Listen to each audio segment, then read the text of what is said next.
Bueno, en esta clase vamos a ver las derivadas parciales de una función de varias variables. Vamos a poner modo presentación. Aquí está. Bien, vamos a hacer algo introductorio. Esta parte es el incremento parcial y total de una función. Serían las definiciones de esto.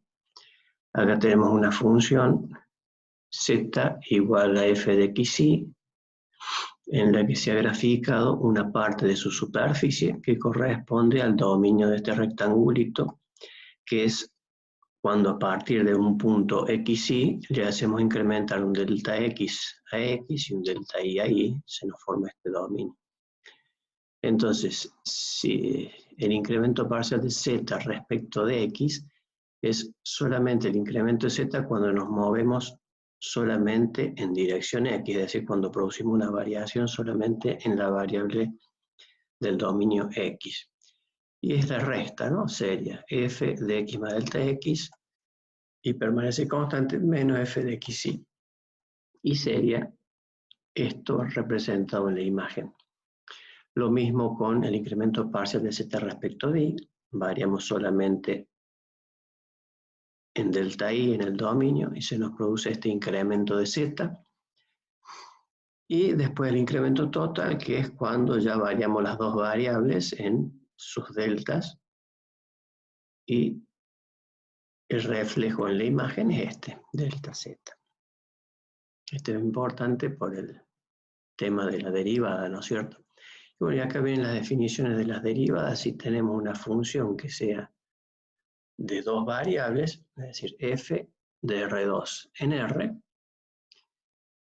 la derivada parcial respecto de z respecto a x va a ser el límite del cociente incremental de la función, pero solamente cuando x varía. Es decir, el incremento parcial de f respecto de x sobre la variación de la variable x. En el límite me da lo que es el concepto de una derivada, que en este caso se denomina derivada parcial respecto de x. Estas serían todas las notaciones posibles que significan lo mismo. Y aquí, en esta otra parte, sería la definición, pero ya de la derivada de f respecto de y. Es decir, el límite del cociente incremental de la función cuando varíe solamente y. Y estas serían todas las notaciones. Acá hay un ejemplito muy sencillo. Se utiliza para el cálculo las mismas reglas de derivación que en análisis matemático 1. La única salvedad es que cuando yo quiero derivar respecto de una variable, por ejemplo acá x, tengo que pensar de que las otras variables, si hubiese más de una variable, por ejemplo funciones de más de dos variables, tengo que pensar que todas las otras deben permanecer constantes. En este caso, la que permanece constante es y. Entonces se deriva, así, ¿no es cierto? Esta es la derivada de una raíz. Tenemos un medio, se le resta, ¿no es cierto? Por lo tanto queda a la menos un medio de lo que está dentro, el radicando, digamos, y después se deriva acá, aparece multiplicando lo de adentro, la derivada de lo de adentro. Como es x, el segundo sumando se deriva, y bueno, acá está la derivada. Después, como me dan un punto, esa derivada se puede evaluar, que es este el valor, y con y hago lo mismo. Cuando derivo respecto a y, permanece la x constante. Por lo tanto, no voy a tener segundo sumando aquí. Porque cuando derivo respecto a y se me hace 0. Bueno, derivo, evalúo y obtengo el resultado. Acá lo mismo, nada más que con una función de tres variables. Cuando derivo respecto a una variable, las otras las considero constantes. Bueno, la interpretación gráfica, esto está referido a una función z igual a f de xy, donde acá hicimos lo mismo que antes, graficamos un pedacito de la superficie, que es el que le corresponde a este rectangulito que es de las variaciones de x y de y a partir de un punto xy. Si nos fijamos solamente aquí en esta línea, x constante, estamos suponiendo que varíe solamente I, ¿no es cierto? Entonces hemos tomado como referencia el cociente incremental de la Z cuando varíe solamente I. Eso me representa la pendiente de esta recta secante que está acá, porque cuando me muevo desde XY hasta este punto, que es la variación solamente de I, en la función se me genera esta curva que es PM. Si yo uno con una recta a PM, termina siendo la secante de esta curva. Y esa secante tiene un ángulo referido a la dirección de la variación de I, ¿no es cierto? Entonces, si yo me fijo, cuando hago la variación de delta I, se me produce este incremento en la función, y por lo tanto, el incremento de la función sobre el incremento de la variable me da el cociente incremental. Ahora, la derivada respecto de I es cuando yo hago el límite del cociente incremental cuando varía I, y lo que pasa es lo siguiente, que cuando yo voy tendiendo delta I a 0, lo que pasa es que la secante va tendiendo a hacerse tangente. Por lo tanto, este cociente incremental termina siendo la tangente geométrica del ángulo beta. Es decir, pendiente de esta recta tangente en el punto del gráfico, que es XY, y el valor de Z, ¿no es cierto? En forma análoga se puede hacer la derivada de f respecto de x, nada más que en este caso no la he dibujado para no ensuciar demasiado el gráfico. Bueno, derivadas de funciones vectoriales. Bueno, en este caso la función vectorial, recuerdan de que es m componentes en la imagen, una función de R en Rm, componentes en la imagen, y aquí aplicamos la idea del límite, es decir, el límite de una función vectorial es igual al límite de cada una de sus funciones componentes, y todos los límites de las funciones componentes deben existir. Como la derivada es un límite, lo que hacemos es esto, es decir, el cociente incremental de la función cuando varía la variable independiente t, que es escalar. Acá arriba va a ser el incremento de una función vectorial, y acá el incremento de la variable escalar del dominio. Pero esto es lo mismo que pensar de que voy a tener un cociente incremental en cada una de las funciones componentes.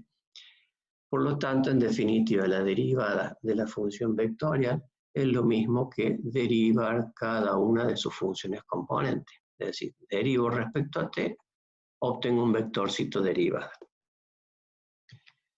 Gráficamente, yo tengo una función que es de dos componentes en la imagen, es decir, una función vectorial de R a R2, gráfico los puntos X y a medida que varía t, me genera esta curva.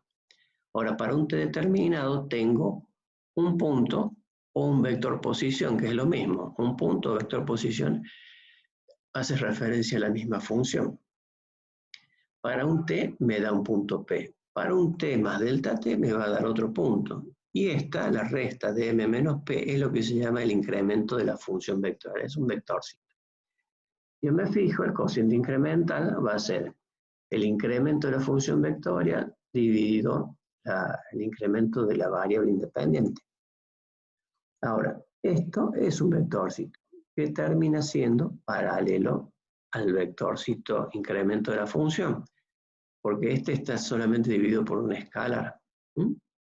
Entonces, como los dos son paralelos, digamos, el vector, cuando yo haga el límite para delta t que tiende a 0, ¿qué va a pasar? Cuando delta t va a tender a 0, ¿qué va a pasar? El m se va a correr hacia el p, y este vectorcito, que es un vector secante, va a tender a ser tangente a la curva. Por lo tanto, como estos dos son paralelos, significa que cuando yo haga el límite, voy a tener una derivada, que es el vectorcito derivada de la función vectorial, que va a ser tangente en este punto de la curva. Tangente del punto de la curva. Si mi función es una función de 3 componentes en la imagen, es decir, una función vectorial de R en R3, cuando haga mi derivada y estemos representando con esa función, estemos representando el movimiento en el espacio de un objeto, es decir, que para un determinado tiempo yo tengo el objeto ubicado en un X y Z, ¿no es cierto? Un X y Z, que serían los componentes del vector función vectorial. Entonces, cuando yo las derive, lo que va a representar es que es esa derivada, derivo cada una de las componentes, es la velocidad, el vector velocidad instantánea del objeto en el punto considerado. Fíjense, en este caso, si bien es de 2 componentes, esto que está acá sería el incremento de la función, pero se denomina vector desplazamiento. Cuando yo derive, el derive respecto del tiempo se transforma en vector velocidad si mi función representa el movimiento de un objeto en el espacio. Y el módulo representa a la rapidez, ¿no es cierto? El módulo del vector velocidad es la rapidez del objeto en ese punto de la imagen. Y bueno, acá hay un ejemplito, ¿no es cierto? Me dan una función de 3 componentes en la imagen, pero lo que tengo que hacer es derivar cada una de las componentes. Y si me dan un valor de t, lo puedo evaluar y me da un vectorcito fijo de 3 componentes. Acá hay un ejemplito que de aplicación. Estas son 2 funciones que representan el movimiento de 2 objetos puntuales. Y bueno, acá lo que nos preguntan es que si estos objetos que se rigen por estas 2 funciones pueden llegar a chocar. Y en su caso establecer en qué tiempo.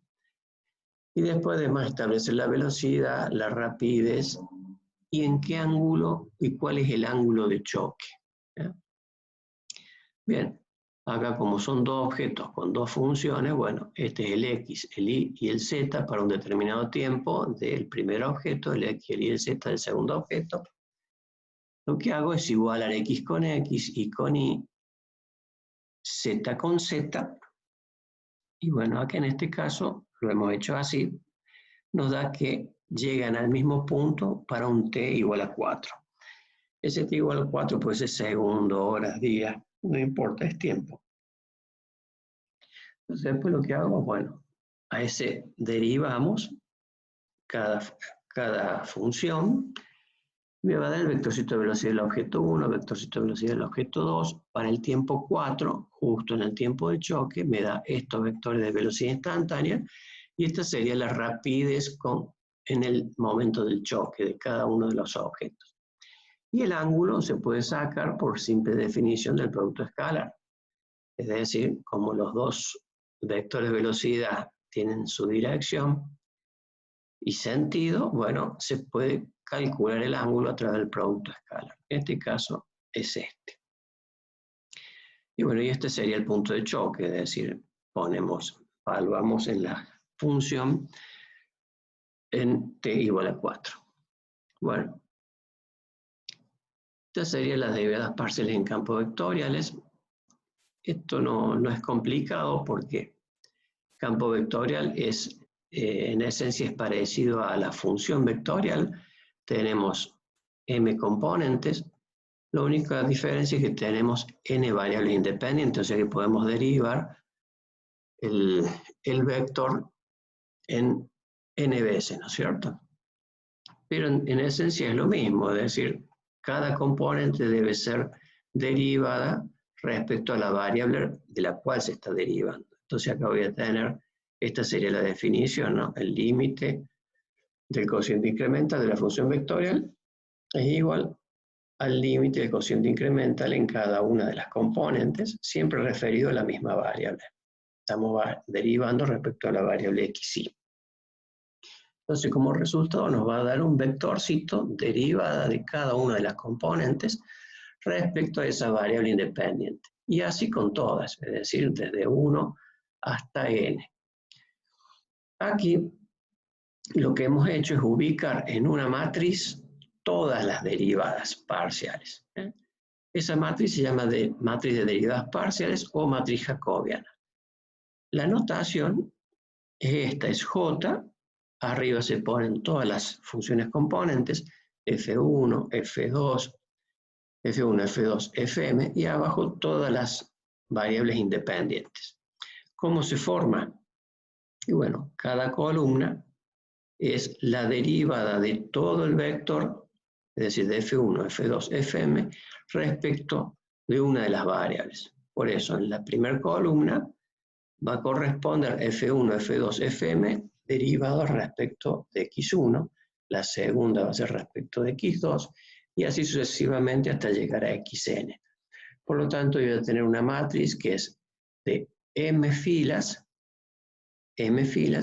por n columnas, m por n. Y esa va a ser la cantidad de derivadas que voy a tener también. Es muy fácil de leer. Siempre va a ser F1, F2, Fm respecto de x1, F1, F2, Fm respecto de x2. La posición de las variables independientes indica la cantidad de columnas. Bueno, acá está un ejemplito. Tenemos una función de R2 en R2, campo vectorial. Luego tengo una componente U, una componente B, y cuando derive respecto de X va a ser esta función y esta función respecto de X. U y B respecto de X, que va a ser esta columna. U y B respecto de Y va a ser la segunda columna. Acá otro ejercicio, nada más que de R2 en R3. A las tres componentes de la imagen le hemos llamado UW. Cuando derivemos UW respecto de X va a ser la primera columna y la segunda cuando derivemos respecto de Y. Por lo tanto, dos columnas, tres filas. Después, si me dan un punto, se puede evaluar, ¿no es cierto? Me va a dar una matriz evaluada. Bueno, las derivadas de orden superior. Acá hemos tomado como un ejemplo, este es en campos escalares, ¿no es cierto? Es decir, z escalar y función de dos variables. Hemos tomado un ejemplito fácil, hemos hecho la derivada primera, la derivada segunda. Nos damos cuenta que la derivada primera es una función también de x y de y, por lo tanto se puede volver a derivar respecto de x y respecto de y. Estas serían las funciones, la operación indicada, es decir, a la derivada de z respecto de x, la estoy derivando respecto de x ahora nuevamente. Entonces va a ser la derivada segunda de z respecto de x dos veces, y en esta otra notación voy a tener dos subíndices x, ¿no es cierto? Bueno, y el resultado. Cuando deriva respecto de y, pasa lo mismo. Operación indicada. A la derivada de z respecto de x, ahora la derivo respecto de y. Aparece del lado izquierdo. Derivada segunda de z respecto de x y de y. Y en esta otra nomenclatura es al revés, se lee de izquierda a derecha. Primero de x, después de y. Y me da un valor. Lo mismo hago con las otras, nada más que en este caso va a aparecer el subíndice al revés, ¿no es cierto? Porque hemos empezado con la derivada de z respecto de y ahora. Esto es importante, que en este caso es la misma cantidad de derivada respecto de y de x que aquí y nos da igual, ¿no es cierto? Aquí es la segunda derivada, la derivada segunda respecto de y dos veces. Bueno, cuando llegamos a la derivada de tercer orden, es igual.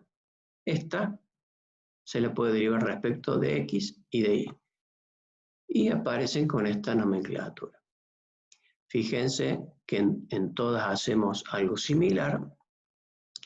Y fíjense que estas que tienen la misma cantidad de x y de y, nada más que en distinto orden, tienen el mismo valor.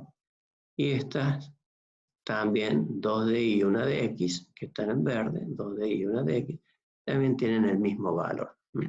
Bueno, eso ya vamos a demostrar por qué es. Desde el punto de vista de la definición de una derivada, bueno, cuando yo derivo la derivada de z respecto de x, ahora respecto de x nuevamente, voy a hacer el cociente incremental, pero ahora de la función derivada. Derivada de x, incrementando solamente la variable x. Lo mismo con la otra derivada, siempre va a ser cociente incremental respecto de las funciones derivadas para obtener derivadas segundas. Esta es la observación que habíamos hecho antes. Derivadas segundas, derivadas en distinto orden, nos dan igual. Las derivadas de tercer orden, también igual cantidad de x que de y, igual cantidad de x que de y, igual cantidad de x que de y, y el mismo valor. Y aquí lo mismo. Bueno, esto lo fija un teorema que se llama el teorema de Schwarz o Clairaut, que para demostrarlo, digamos, necesitamos el teorema de valor medio que vimos en análisis 1. Que si ahí igual a f de x continua en un cerrado AB y derivable en el abierto AB, existe un punto intermedio del intervalo abierto AB, al que se cumple que la resta de las evaluaciones en los extremos de intervalo es igual a la derivada en un punto intermedio del intervalo por la longitud del intervalo en el dominio. En otras palabras, o su equivalente es que si yo tengo esta curva en el intervalo de la función, voy a tener en la evaluación extrema final y la evaluación extrema inicial, puede pasar una recta secante. Si yo le hago la pendiente, sería f de b menos f de a dividido la longitud del intervalo. Esa sería la pendiente de la recta secante. Y lo que me está diciendo es de que si la función es derivable, se puede encontrar un C donde hay la pendiente en la gráfica de la función en ese punto CF de C es igual a la pendiente de la secante. Nosotros lo que vamos a utilizar en la demostración del teorema de Schwarz es la expresión esta que está acá, la resta en los extremos de intervalo igual a f' en un punto intermedio por la longitud del intervalo. Acá está el enunciado del teorema, sea z f de x y continua en un entorno del punto x0 y 0, con derivada de primer orden también continuas en ese entorno, si las funciones derivadas segunda, esta respecto de x y de y, y esta otra respecto de y de x, es decir, cambio de orden, son también continuas en dicho entorno, entonces las derivadas en ese punto son iguales. Es decir, que acá no importaría el orden en que comienzo a derivar y con qué variable termino de derivar. La demostración que hacemos, utilizamos una expresión auxiliar A, una ecuación auxiliar A, donde acá tenemos la función incrementada a partir del punto, delta x y delta y, acá se le resta la incrementada solamente en x, acá se le resta la incrementada solamente en y, y acá f de x 0 y 0. Se reacomodan los términos y lo que nos fijamos acá es que en el primer resta y en la segunda resta que tenemos acá, aparece, fíjese, que terminan siendo funciones de una sola variable prácticamente, porque está variando aquí solamente la x. Y la y es la que permanece constante. Acá pasa lo mismo, está variando solamente la x y esta permanece constante. Como estamos diciendo que son funciones que son continuas y que también tienen derivadas continuas, acá es donde podemos utilizar el teorema del valor medio. Sería considerada esta como función de x, y este sería uno de los extremos del intervalo, y este el extremo inferior del intervalo de x. Entonces se puede reemplazar esta resta por su derivada, f, la derivada respecto de x, en un punto intermedio, ¿no? Ese punto intermedio va a ser un C1 entre x0 y x0 más delta x, por la longitud del intervalo. Lo mismo va a pasar con la segunda parte, ¿eh? La derivada respecto de x en un punto intermedio. Si saco factor común delta x, me queda esto acá. Ahora, si me fijo en esta resta, lo que me queda ya es constante x, y la única que me está variando es y. Por lo tanto, puedo volver a utilizar el teorema del valor medio, pero concentrándonos en que está variando solamente y. Entonces, a partir de esta función, que es función derivada respecto de x, puedo encontrar un punto intermedio en este intervalo y0 más delta y, que es de 1, tal que sea igual a la derivada con respecto a y. Entonces acá me queda ya la derivada segunda, ¿no? F de x y en C1 y D1 por delta x, delta y. Este sería la multiplicación del ancho del intervalo en la segunda etapa del teorema del valor medio. Ya ahora, este es A, ¿no es cierto? Ahora, si reordenamos al revés, de tal manera que ahora mi primera resta y mi segunda resta sean dependientes de y en este caso, si se fijan, la componente x es la que permanece constante y la y es la que varía. X constante, y es la que varía. Volvemos a hacer el mismo procedimiento y nos da el mismo valor de A, pero con la derivada cambiada, ¿ve? Cambiada de orden. Y C2 no ponemos C1 y D1 porque sería como hicimos el proceso al revés, sin pérdida de generalidad, podemos pensar en que puede haber un C2 y un D2. Pero también tienen el mismo concepto, están entre medio de los intervalos considerados. Por lo tanto, el A en B y el A en la expresión A son iguales, porque es la misma A, ¿no es cierto? Entonces acá los igualamos, ¿eh? En C1, f de f, la derivada segunda respecto de x y de y en C1 de 1 es igual a la derivada de segunda respecto de y de x en C2 y de 2. Acá los deltas se pueden simplificar porque en las dos ecuaciones están de igual manera. Entonces, como las derivadas segundas, hemos dicho en el enunciado del teorema, que son continuas, podemos tomar límite hacia el punto x0 y 0. Entonces, los delta x y los delta y los hacemos tender a 0, y como los C1 y C2 y D1 y D2 están en el medio del intervalo, cuando yo tienda a 0 delta x y delta y, con mayor razón van a tender a 0 el C1 D1 a x0 y a y0, van a tener el C1 y el D1 y el C2 y el D2. Por lo tanto, queda demostrado este teoremita, en que no importa el orden de derivación, siempre y cuando se cumplan las premisas del teorema. Esto se puede ampliar a órdenes de derivación mayor, que es lo que vimos antes en el tercer orden, cuando se igualaban esas derivadas que vimos, pero también sirve para funciones de más variables. Con esto nos ahorramos tiempo en lo que sería el cálculo de derivadas, ¿no es cierto?